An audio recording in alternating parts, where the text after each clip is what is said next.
Now let's dive deep into this big LGBTQ story for today. I'm Jennifer McLean, and let's queer up the USA view.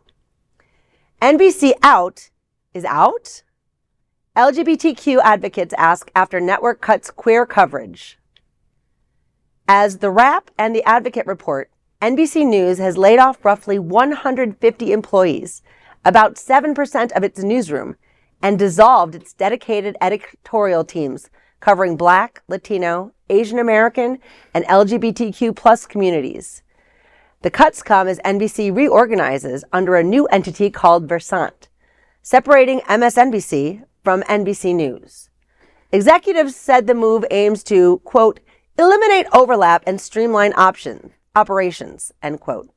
But the change effectively ends the network's identity-based verticals, NBC Black, NBC Latino, NBC Asian America, and NBC Out.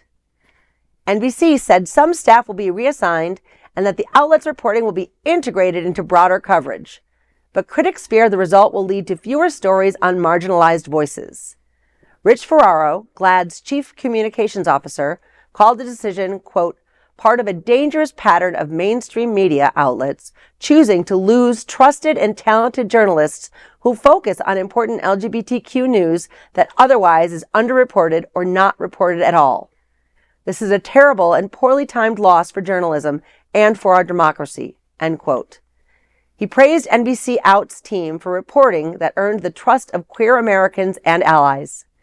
NBC Out, launched in 2016, was the first major broadcast vertical dedicated to LGBTQ plus issues and recently earned a GLAAD Media Award for Jo Yurcaba's story, Friends Remember Nex Benedict.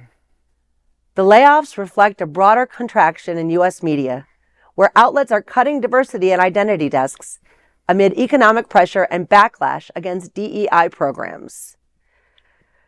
Well, this is awful. And again, I hate to say, not surprising. And like you said, Project 2025, it was all there. Yeah. We were all told this is what was going to happen. And how the heck DEI became a bad word, and I don't know. It really aggravates. It's disgusting. Yeah, it's horrifying. And you know, it might. What did I just say? It might eliminate some. It's going to eliminate all of the focus. Right. I mean, they can integrate it, I suppose, into like broader stories and stuff, but the focus was the important thing. Yeah. And as if Barry Weiss, that nutlog at CBS, isn't bad enough for negative queer representation at network TV. And by the way, during Weiss's reign, CBS now stands for Crazy Bitch, Shut Up! Meanwhile, NBC, who did such a great thing with NBC Out, they still haven't apologized for unleashing Drumpf on us when he was the star of The Apprentice. So do you think they actually care about LGBTQ people? No. I don't think so, no. Nope. NBC, nothing but cowards. That is the big LGBTQ story for today. There is no other queer nonprofit media platform like this in the entire world. Support our LGBTQ stories by subscribing and sharing Queer News Tonight.